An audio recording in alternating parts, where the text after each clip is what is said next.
साम टीव्हीच्या आवाज महाराष्ट्र या कार्यक्रमात आपलं सर्वांचं स्वागत। मी आहे आता माळशिरस विधानसभा मतदारसंघामध्ये। माळशिरस विधानसभा मतदारसंघ खरं तर हा मोहिते पाटलांचा बालेकिल्ला मानला जातो। 2019 मध्ये मोहिते पाटलांनी भाजपमध्ये प्रवेश केला आणि त्यानंतर इथे भाजपचा उमेदवार निवडून आला। गेल्या 5 वर्षापासून भाजपचे राम सातपुते या भागाचं प्रतिनिधित्व करतात। मात्र या 5 वर्षाच्या काळामध्ये माळशिरस तालुक्याचा खरोखर विकास झाला का? रस्त्याचे प्रश्न सुटले का? पाण्याचे प्रश्न सुटले का? या भागामध्ये खरं तर शेतीच्या पाण्याचा प्रश्न हा फार महत्त्वाचा आहे आणि या पाण्याभोवतीच माळशिरसचं राजकारण फिरतं आहे। माझ्यासोबत माळशिरस भागामधली काही शेतकरी आहेत, काही मतदार आहेत। मला सांगा, काय तुमच्या समस्या सुटलेल्या आहेत आतापर्यंत, आणखी काय समस्या आहेत? रस्त्याच्या समस्या बऱ्यापैकी माळशिरस तालुक्यातील सुटलेल्या आहेत। विद्यमान आमदारांनी अतिशय चांगल्या पद्धतीचं काम केलेलं आहे, त्याच्याबद्दल काय नाही। पण ज्या काय गरजा आहेत त्या मूलभूत मोठ्या गरजा, म्हणजे उदाहरणार्थ MIDC असेल, रेल्वे असेल, निरादेवदर पाण्याचा प्रश्न असेल, या गोष्टी होणे गरजेचं आहे। त्याच्या दृष्टीनेसुद्धा प्रयत्न केला, परंतु अद्याप तो त्यामध्ये यश आलं नाही। पण काही दिवसामध्ये मला सांगा, राम सातपुते गेले 5 वर्षापासून भागाचं नेतृत्व करतायत, काय समस्या सुटलीत असं वाटते तुम्हाला? नाही, ह्या 5 वर्षात त्यांनी वैयक्तिक लोकांची काय कामं केली असतात, पण सार्वजनिक कामं लोक माळशिरस तालुक्यात त्यांच्यावर नाराज आहेत। आणि जसं खासदारकीला बदल झाला, तोच बदल आता विधानसभेला अपेक्षित आहे। त्याच्यावर पूर्ण कुठलीच मोठी कामं झाली नाहीत। कुठलं रेल्वे असो, औद्योगिक वसाहतला तर त्यांनी सहकार्य केलं नाही, ते विरोध केला, त्याच्यामुळे ते औद्योगिक वसाहत झाला नाही। बेरोजगारी तशीच राहिली। माळशिरस तालुक्यात बेरोजगारी हा मोठा प्रश्न आहे, पाण्याचा प्रश्न आहे। असे प्रश्नात आमदार साहेबांनी 5 वर्षात कुठलंच लक्ष घातलं नाही, त्यामुळं बदल गरजेचा आहे। आणि ह्यावेळेस माननीय उत्तमरावजी जानकर हे राष्ट्रवादी शरद पवार गटातनं उभा राहणार आहेत आणि तालुक्यात त्यांना बहुमतानं निवडून देतील महाविकास आघाडीमार्फत। काय बदल अपेक्षित आहे किंवा बदल व्हायला पाहिजे असं वाटतं तुम्हाला? या माळशिरस तालुक्यामध्ये गेली 70 वर्ष या दुष्काळी पट्ट्यामध्ये कुणीसुद्धा काम केलं नव्हतं, पण भारतीय जनता पार्टीच्यामुळं निरादेवगरच्या पाण्याचा मार्ग सुकर झालेला आहे। आणि येणाऱ्या काही दिवसात पहिल्यांदा निरादेवगरच्या प्रकल्पामध्ये काही गावं दुष्काळातली नव्हती, ती ह्या निंबाळकर साहेबांनी, रामभाऊ सातपुते साहेबांनी त्याच्यामध्ये समावेश केला। आणि पुढं जर पाणी आणायचं असेल तर अशाच पद्धतीचं सरकार वर आलं पाहिजे, त्यासाठी इथं भाजप गरजेचं आहे। मला सांगा, आमदार साहेबांनी गेल्या 5 वर्षामध्ये शेतीचा पाण्याचा प्रश्न सोडवला असं सांगितलं जाते, काय नेमकी परिस्थिती आहे? आमदार कोणी असेल कोणी नसेल, आमदार होण्याने सर्व तालुक्यातला प्रश्न सुटतो असा नाही। मुळामध्ये माळशिरस तालुक्यामधली 22 गावं अनेक दिवस पाण्या वाचून वंचित आहेत आणि त्या गावामध्ये फेब्रुवारी, मार्च, मे या 4 महिन्यामध्ये पाणीच नसतं आहे। आणि त्या ठिकाणी सरकार 1 कोटी रुपयाची योजना टाकली जाते जलजीवनच्या माध्यमातून। मार्च, फेब्रुवारी आणि मे या महिन्यामध्ये पाणीच नसेल तर त्या ठिकाणची योजना जी ती बंद पडली जाते। त्याच्यासाठी कायमस्वरूपीची जी निरादेवदरचा कॅनल आमच्या माळशिरस तालुक्यातून जात आहे, त्याकडची जागा घेऊन त्या ठिकाणवरून त्या गावांना कायमस्वरूपीचं नियोजन करायला पाहिजे। ती नियोजन आतापर्यंत कुणीही केलेलं नाही।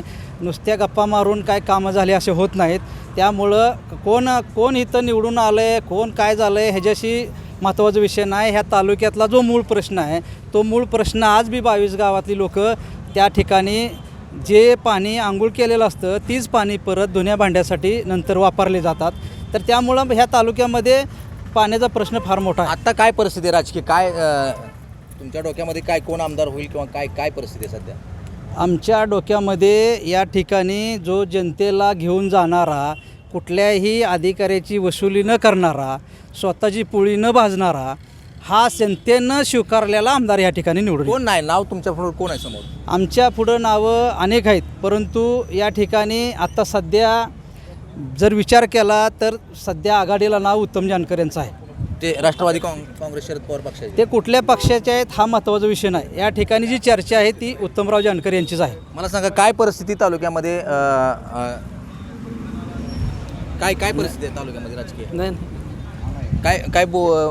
काय तुम्ही काय सांगाल, काय परिस्थिती आहे? माळशिरस तालुक्यात बदल हा अटळ आहे। बरं, महायुतीवर लोक नाराज असल्यामुळं महागाडीचं उमेदवार इथं भरघोस मतानं निवडून येण्याची खात्री बी आहे आणि त्यामुळे बदल हा माळशिरस तालुक्यात अटळच आहे। मला सांगा, अनेक बेरोजगारीच्या समस्या आहेत, तरुणांच्या हाताला काम नाही, शेतीचा प्रश्न आहे, काय सगळं सुटले वाटते तुम्हाला? हां सगळे सुटले. काय काय झालं? आतापर्यंत जी सत्ताधारी आहेत त्या लोकांनी आतापर्यंत म्हणजे मी आहे बहुजन समाजाचा, आमच्या बहुजन समाजामध्ये तर सत्ताधाऱ्यांनी आतापर्यंत काहीच बदल केलेला नाही.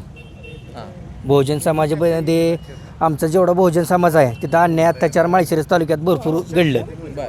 त्या अन्याय अत्याचाराच्या कुटुंबाला भेट तर नाही ते नाही सत्ताधाऱ्यांनी, आणि त्या कुटुंबाचं पुनर्वसन नाही. कोण आमदार होईल असं वाटतं तुम्हाला सध्या? आम्हाला सध्याला आता सध्याला तर उत्तमराव जानकर साहेब.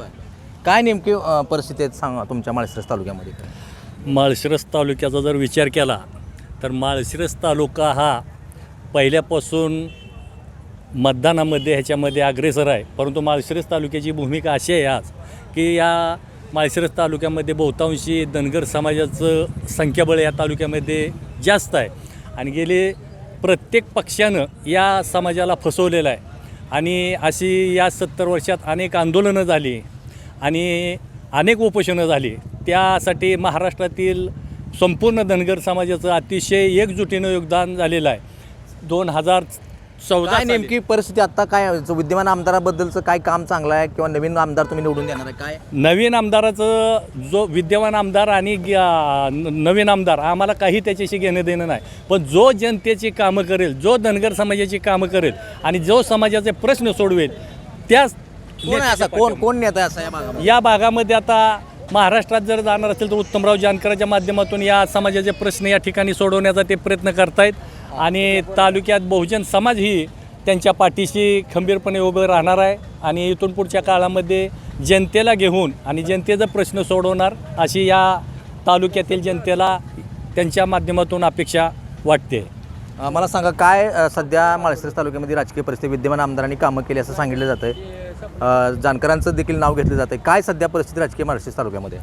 माळशिरस तालुक्यामध्ये सध्या उत्तमराव जानकर साहेबांनी जे आत्तापर्यंत संघर्ष केला आहे त्याला यावर्षी 100% यश येणारच आहे.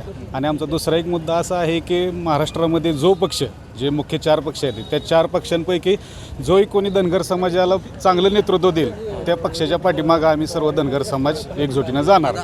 राम सातपुत यांनी पाणी दिलं, लोकांच्या काम मदत केली असं सांगितलं जाते. काय कितपत खरं आहे?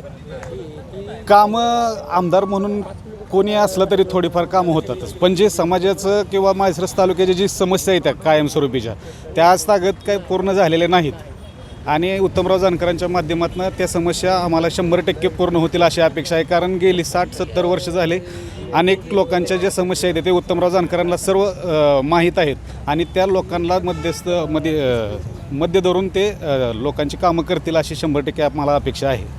आपण या ठिकाणी बघितलं की माळशिरस तालुक्यामध्ये शेतीच्या पाण्याचा प्रश्न असेल, बेरोजगारीचा असेल किंवा रस्त्याचा प्रश्न असेल, या सगळ्या प्रश्नांकडे सत्ताधारी आमदार असतील किंवा अनेक मागचे आमदार असतील यांनी सतत याकडे दुर्लक्ष केलेलं आहे आणि येणाऱ्या आमदारांकडून मात्र काही पद्धतीची कामं होतील की नाही याबाबत देखील शंका उपस्थित केली जाते. एकूणच या मतदारसंघातील जनता आता कोणाच्या बाजूने कौल देते हे आता निवडणुकीनंतरच पाहावं लागणार आहे. भारत नागणे, साम टीव्ही न्यूज, माळशिरस. देश विदेशातील प्रत्येक घडामोडींचे लाईव्ह अपडेट मिळवण्यासाठी आता साम टीव्हीच्या सर्व सोशल मीडिया प्लॅटफॉर्मला लाईक, फॉलो आणि सबस्क्राईब करा. तसंच सर्व नोटिफिकेशनसाठी बेल आयकॉन प्रेस करायला विसरू नका.